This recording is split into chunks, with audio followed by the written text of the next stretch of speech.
Okay, the UAE has visa-free or visa-free on arrival access to 178 countries and territories, ranking this Emirati passport 13th in terms of travel freedom. Now, I wanted to go over a couple of things with you. I want to do a comparison between this country and also another country that a lot of people have had questions about, and that is Ireland. Now, Ireland has just 11 countries more, and they've got 189 countries, either visa-free or visa-free on arrival, countries and territories that you can travel to. Now, one of the reasons I'm doing this is there was a passport report that came out that rated actually the UAE passport the best passport in the world. Well, just on visa-free travel, before I go any further, Ireland's killed it. You know, there's 11 more visa-free or visa-free on arrival countries and territories. But I think when you're looking for a passport, you can't just go on visa-free travel. But I've just shown you right here, it beats the UAE passport with an Irish passport. Now, Ireland actually not just beats the UAE, it kills it, okay? And not just this one, but it does. It's the best overall passport, I think, in the world. I think it beats only St. Kitts only because the visa-free travel is better.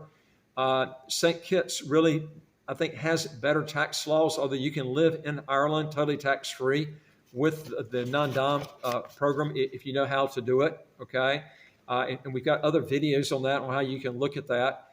Also, folks, if you want to legally get around high income taxes or how to get a second passport as quick as anywhere from 4 to 8 months, is do three things. Hit the subscribe button at the right of your screen right here, and you get new videos automatically as they come out.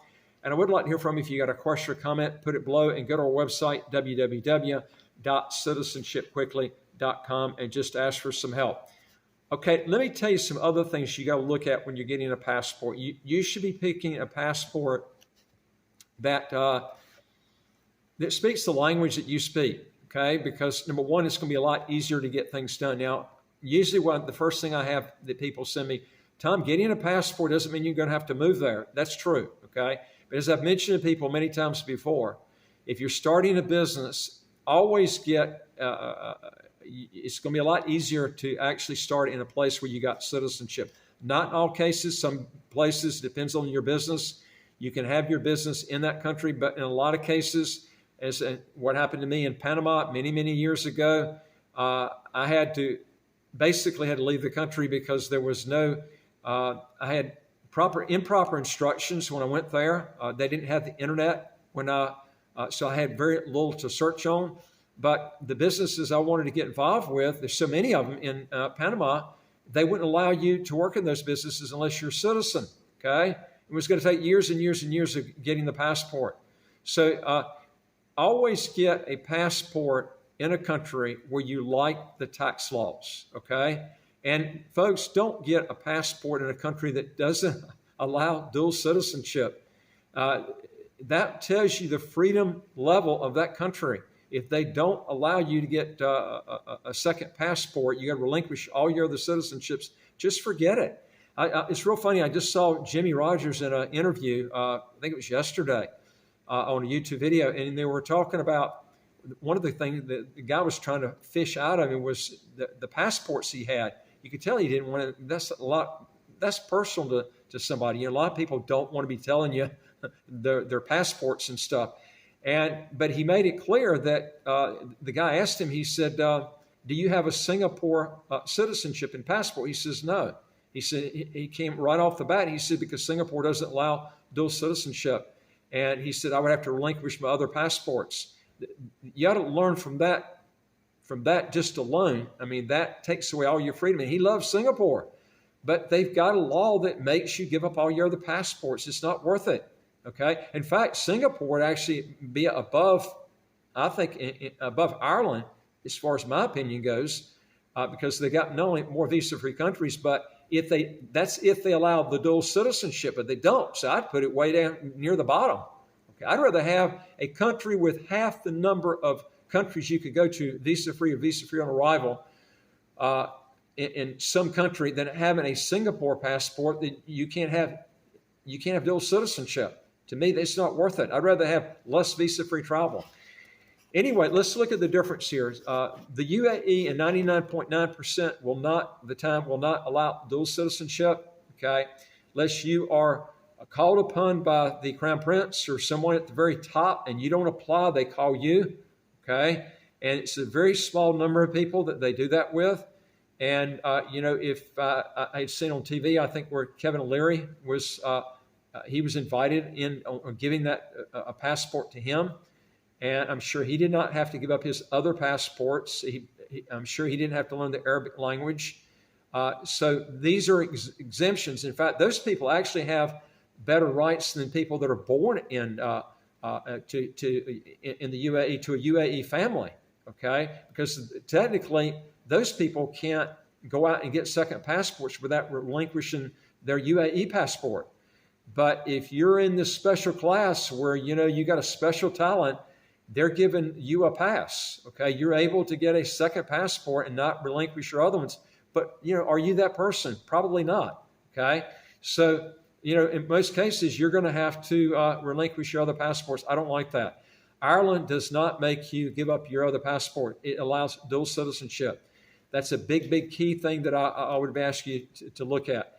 English speaking, again, Ireland is totally English speaking. UAE, you can understand most of the people in certain parts of the UAE and speaking. If you go to Sharjah, it's like I couldn't get almost anybody to understand my English there. It was very difficult.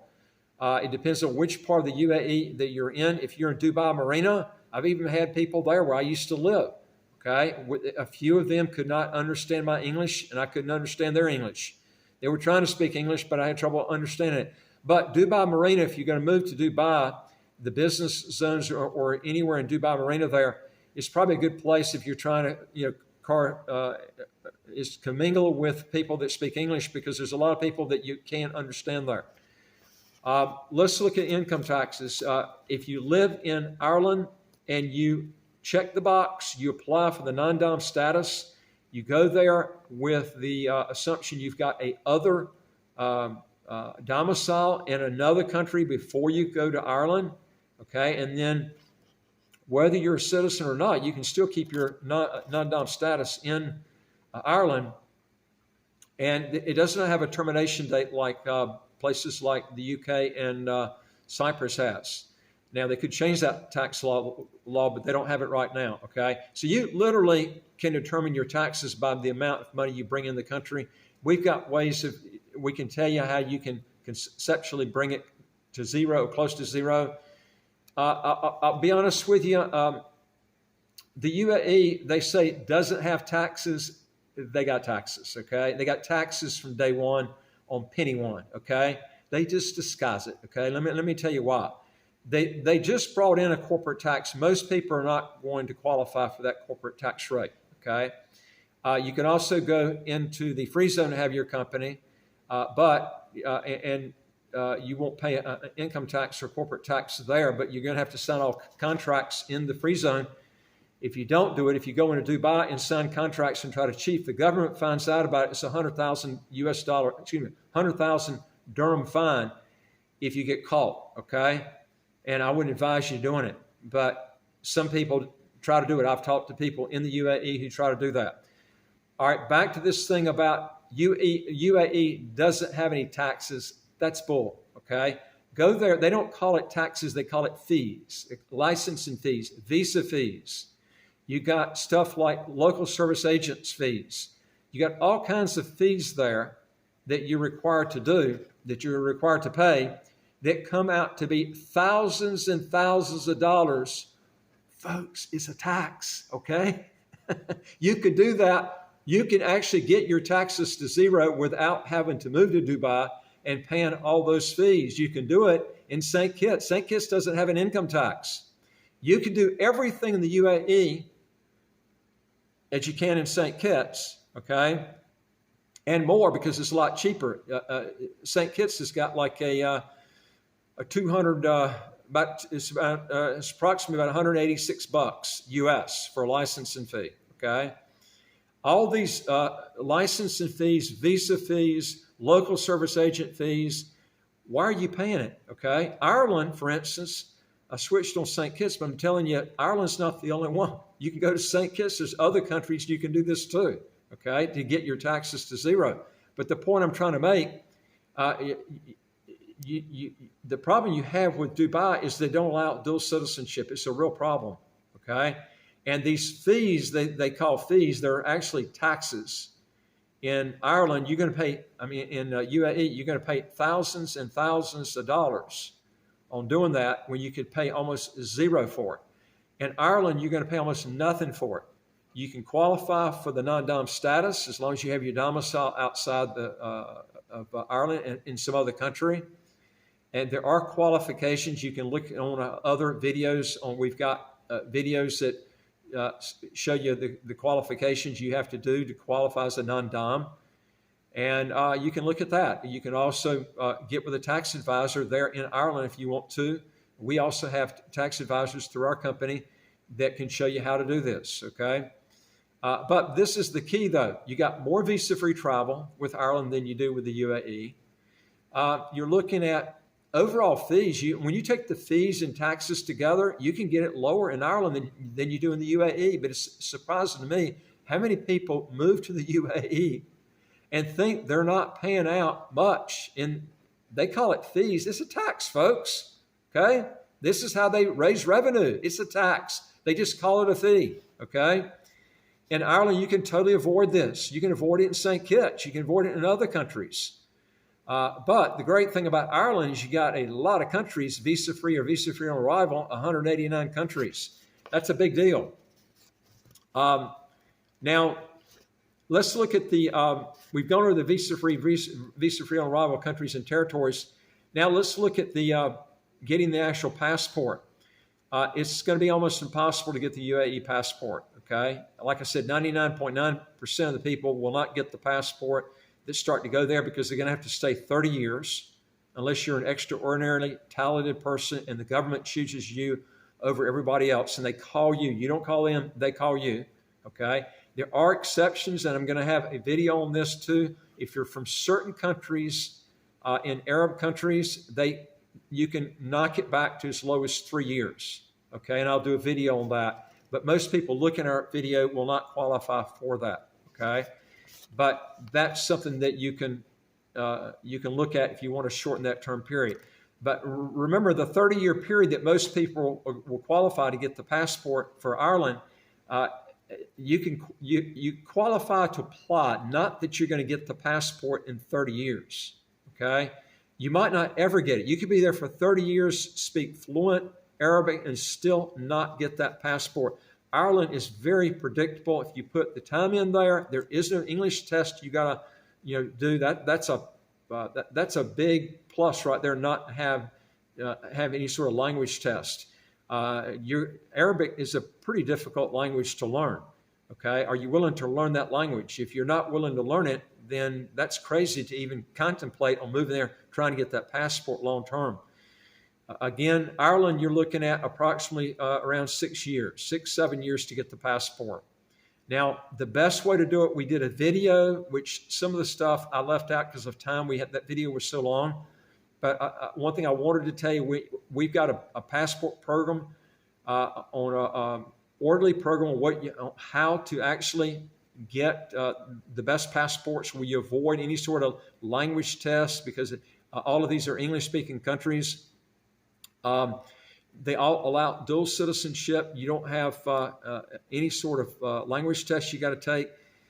You can get your taxes literally to zero, and that's St. Kitts first, Cyprus second, and get the Irish passport third. Now, why do we have that sequence? It's very difficult to get in Ireland right now. They did away with the investment visa, which was approximately $1 million US you had to invest. They cut that program out. They do have a STEP program.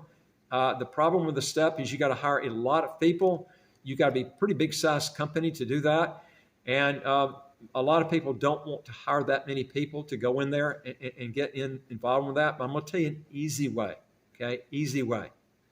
First of all, if you're a U.S. citizen, all this stuff I'm telling you is totally obsolete because you are required to pay taxes on your worldwide income if you're a resident or citizen, okay? no matter all the stuff I'm telling you, it's just a pie in the sky. So if you want this stuff to apply to you, you're going to have to relinquish your U.S. citizenship and get out of it, okay? Because you're going to always have to file a tax return, okay, until you do that, okay? It doesn't make any difference. Even if you move and you qualify for foreign overseas exclusion, that will help you tax-wise. You can deduct up to a husband and wife together around $224,000 a year on earned income. It has nothing to do with investment income. That can help you a lot, but if you want it unlimited, you're going to have to give up your passport for the St. Kitts, for the U.S. passport. You're going to have to totally give it up, okay? Otherwise, you can just forget it. You're not going to get the advantages that I'm showing you here today. Now, the big key that you want to look at when you're looking at this is how are you going to implement this and put it into focus. Okay, again, you want to get the St. Kitts passport quick, because if you're a U.S. citizen, you can get out of your U.S. citizenship fairly fast. Still going to take you 6 months to probably a year and a half, depending on how backed up they are. These embassies and stuff. We have a guy who does more of these relinquishments than anybody in the world, who works through our company, and he keeps up with the different embassies that you can get out. You can get out of your citizenship the quickest, because some of them are backed up more than others, depending on which one you're applying through. So we can help you with that. But this is the key. You want to get the St. Kitts, the Cyprus, and then the Irish passport third. The reason you want to do that is you got free movement of traveling within the EU. Once you get an EU passport, which is the Cyprus passport, and you can get that very easy, a lot easier than you can the Irish passport. Okay, I'm talking about naturalizing, not marrying somebody or ancestry. We're talking about naturalizing. So then you can literally just move to Ireland after you've got the Cyprus passport. Okay, and you can literally retire there and spend the number of years that you need to, which is roughly right around. It'll take you around 6-7 years to get the passport. And if you want to leave the country after that, that's up to you, okay? But you got that non-dom status for 17 years in Cyprus. It's unlimited in Ireland. So you can, and all of these countries that I'm just telling you about right here, you can actually, go there with speaking English. You don't have to learn some sort of foreign language. And you can get the citizenship in a reasonable amount of time, and you don't have to be taxed before you get the passport. Okay, that's the key thing. If you know what you're doing, okay, especially on the non-dom countries of Cyprus and Ireland. If you want to know more on this, folks, you can go to our website, www.citizenshipquickly.com, and just ask for some help. And I would like to hear from you if you got a question or comment. Just put it below. And again, don't forget, hit the subscribe button on the right of your screen right here, and you get new videos automatically as they come out. And I look forward to talking to you on the next video. Take care.